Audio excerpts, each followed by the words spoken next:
Halo teman-teman, kembali lagi bersama saya. Kali ini saya akan menjelaskan bagaimana kita membuat Gantt chart atau kayak timeline gitu ya.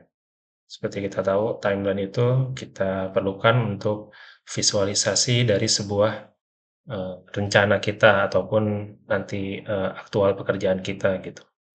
Nah, untuk saat ini kita mempunyai data seperti ini.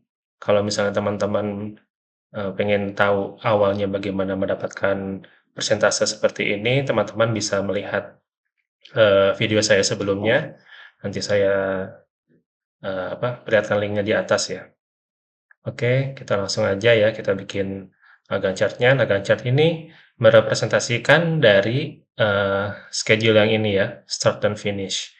Terus nanti kita bikin untuk distribusi bobot dari masing-masing kegiatan yang ada di sini. Seperti itu. Nah, langkah pertama yang kita lakukan apa? Yang pertama adalah kita bikin tanggal dulu di sini ya, rentang waktu start dan finish-nya sampai kapan. Nah, karena biasanya report ini kita kirim setiap minggu, maka saya akan membuat eh, rentang waktu di sini per minggu, seperti itu. Namun sebelum itu kita mesti tahu nih, start dan finish untuk keseluruhan ini tuh kapan gitu. Startnya kapan, terus finish secara keseluruhan ini tuh kapan. Caranya adalah kita coba tambahkan satu baris di sini, kemudian saya pakai rumus min, terus dari sini saya Ctrl Shift bawah, Enter.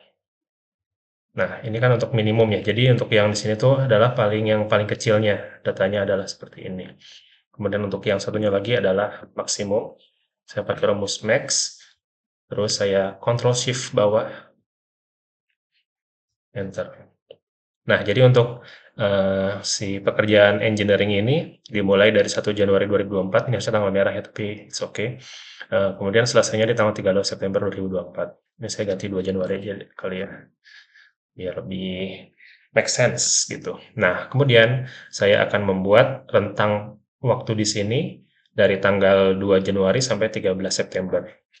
Saya di sini masukkan 2 Januari yang paling minimum. Kemudian saya di yang selanjutnya ini tinggal tambahkan sama dengan, terus ke kiri, tambah 7. Oke, kemudian saya tinggal copy paste, copy, terus atau saya juga bisa tinggal tarik ke sini, ya kan? Kita lihat, masih Juni. Oh, kebanyakan. September mana? Ini kan sampai tanggal 13 September 2024. 13 September 2024 itu ada di rentang waktu di sini ya. Jadi sebelum 17 September ini. Jadi untuk yang kesananya ini saya hapus.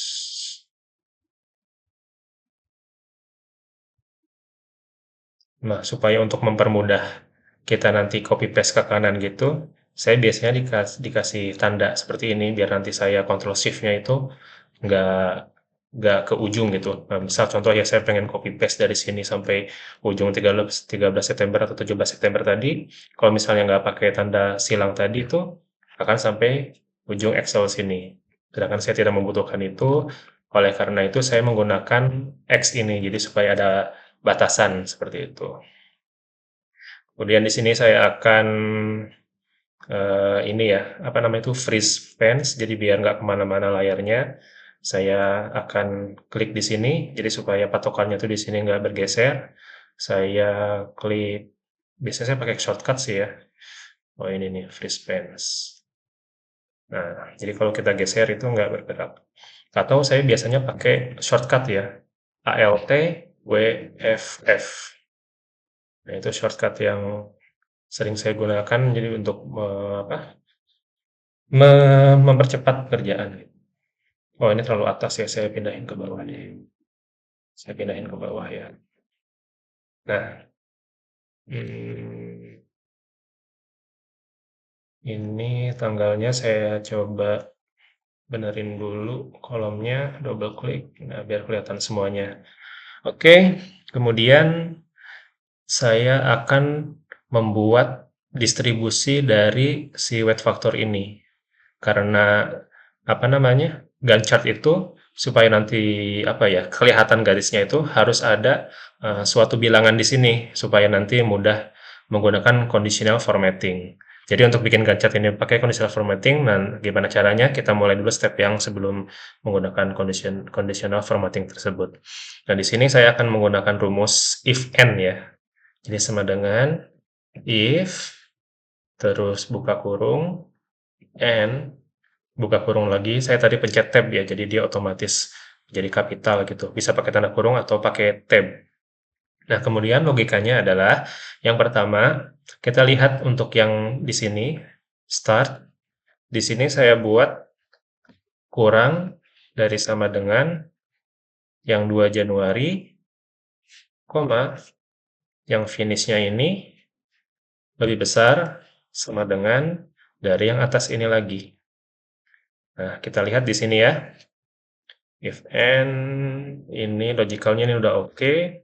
Nah, value if true yang kedua. Jadi kalau misalnya ini benar, maka yang keluar itu apa? Nah, saya ingin ini yang keluar kan. Nah, terus kalau misalnya dia nggak ada, saya akan tulis 0 di sini. Jadi kalau misalnya dia nggak benar, apa namanya, kalau misalnya salah, ya dia jadi 0 gitu hasilnya kalau false gitu kan. Saya enter. Nah, di sini bentuknya adalah apa namanya, dalam bentuk masih desimal ya, harusnya kan persentase. Saya di sini bikin persen. Ini saya belum kasih X ya, sebentar. Saya belum kasih batasan, saya kasih batasan dulu sebentar di sini. Kemudian di sini sekali lagi sama di sini. Jadi biar ada batasannya. Nah, kemudian saya ke sini, nah kan jadi biar enak tuh. Pakai Ctrl Shift ya. Terus saya ganti ke persen, 2 angka di belakang koma. Nah, betul kan? Nah, kita lihat lagi di sini. Di sini tuh harusnya 4,17% ini adalah dari rentang 2 Januari sampai 18 Februari. Nah, kalau misalnya kita lihat di sini tuh masih apa, di 2 Januari ini udah 4,17%. Nah, ini kan salah. Itu kenapa? Karena ini tuh harus dibagi dengan jumlah harinya, ya kan? Nah, jadi di sini saya kurang satu kolom lagi. Saya kasih durasi di sini. Kasih kolom durasi. Kolom durasi itu saya akan bikin sama dengan ini dikurangi ini. Nah, ini kan 47 ya. 47 ini kemudian saya akan dibagi dengan 7 karena ini saya bikin per minggu kan. Jadi mau nggak mau di sini harus dibagi 7 seperti itu. Ini saya ulangi lagi ya. Jadi sama dengan kurung buka ini dikurangi yang finishnya kurung tutup dibagi 7 karena saya bikin ininya per 7 hari seperti itu. Kemudian saya tinggal copy paste ke bawah. Jadi memang rata-rata ini saya apa ya? Saya bikin nah seperti ini. Jadi hanya tidak perlu koma di sini. Jadi rata-rata durasinya adalah 7 minggu ya. Karena dibagi 7, durasi hari dibagi dengan 7, jadi ini satuannya adalah minggu. Kasih di sini. Nah, ini kita perhatiin lagi ya. Sewaktu tadi saya membuat apa namanya, formula tadi, kita karena ini saya hanya membuat satu aja gitu. Jadi ini kita membuat formula cukup satu. Nah, supaya bisa di copy paste ke atas, ke samping, ke bawah, itu kita harus mengunci beberapa variabel yang ada di sini, yang di formula ini. Nah, kita lihat yang pertama ini adalah G3. G3 itu adalah start ini ya. Nah, ini kita harus kunci nih pakai F4 seperti yang sebelumnya pernah saya jelaskan. Ini ada triknya juga, kita menggunakan F4 tuh gimana caranya. Nah, kalau misalnya F4-nya sekali, kita lihat di sini ada tanda dolar di antara huruf ini. Ini berarti bahwa si G ini ketika nanti saya copy paste ke kanan, ke bawah, dia akan tetap di sini. Saya coba kasih contoh ya, saya enter dulu ini. Nah, kalau kita geser ke sini, kita lihat di sini, sorry, yang sebelah kanannya berarti ya. Nah, yang ini tetap yang di G kan karena kekunci. Nah, terus yang K-nya ini dia bergeser ke kanan. Kalau misalnya copy ke bawah, si K-nya yang tadinya K turun ke bawah karena dia nggak kekunci. Nah, sekarang saya mulai lagi dari awal. Jadi ini fungsinya adalah untuk yang ini tuh kita mengunci sesuatu yang vertikal.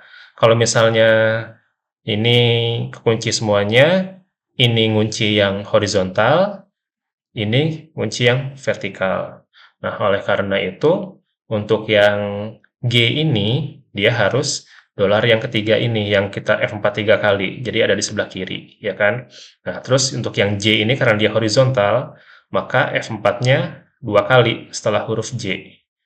Nah, terus untuk yang H di sini, untuk vertikal, pakai yang ini, yang sebelum H. Kemudian yang J juga kita pakai yang di sini, yang 2 kali. Kemudian yang E ini, nah yang E ini kita karena di sini vertikal, maka ininya 3 kali dolarnya. Nah, kita lihat, kita coba ya.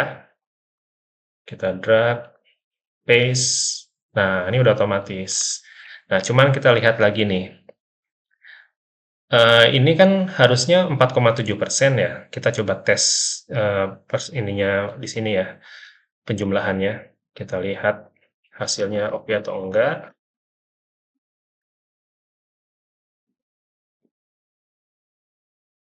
Terus kita coba lihat ini true atau false gitu, benar atau salah. Ini udah pasti salah ya. Sama dengan ini untuk membuktikan. Ternyata ini salah semua kan? Karena ini belum dibagi. Nah, kalau misalnya kita bagi, berarti ini kan harusnya per ini ya, durasi selama 7 minggu. Tapi kita butuh 7 minggunya itu sesuai dengan angka yang di sini. Caranya berarti di E3 ini, yang di kolom ini, dibagi dengan 7. Sekarang kita copy ya. Ini saya Ctrl C ke kanan, terus Ctrl Shift bawah, paste. Nah, jadi benar semua kan ya, true semua, karena ininya cocok dengan ini. Nah, supaya mata kita nggak sakit ya, jadi si 00 ini akan kita hilangkan, tapi nggak kita hapus ya, kita cuman hilangin aja dari pandangan kita. Caranya adalah ke File tadi, terus ke Options, kemudian kita pilih Advanced, kemudian kita scroll ke bawah, cari Display Options for this workbook. Kita uncheck yang show zero-nya ini, oke, dan dia menghilang dari pandangan kita. Nah, jadi kan sebetulnya di sini ada nominal 0, tapi karena tadi kita uncheck zero-nya, jadi kita nggak kelihatan. Nah, sebenarnya kalau misalnya kita lihat di sini, ini sebetulnya udah bentuk Gantt chart ya, ya kan?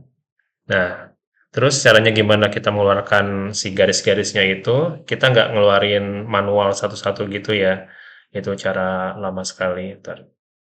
Terus caranya itu adalah kita coba drag dari ini semua yang angka-angka persentase ini dalam rentang ini, kemudian kita ke conditional formatting, new rule, terus kita pilih yang kedua ini format only cells that contain, kemudian cell value-nya kita pilih yang greater than 0.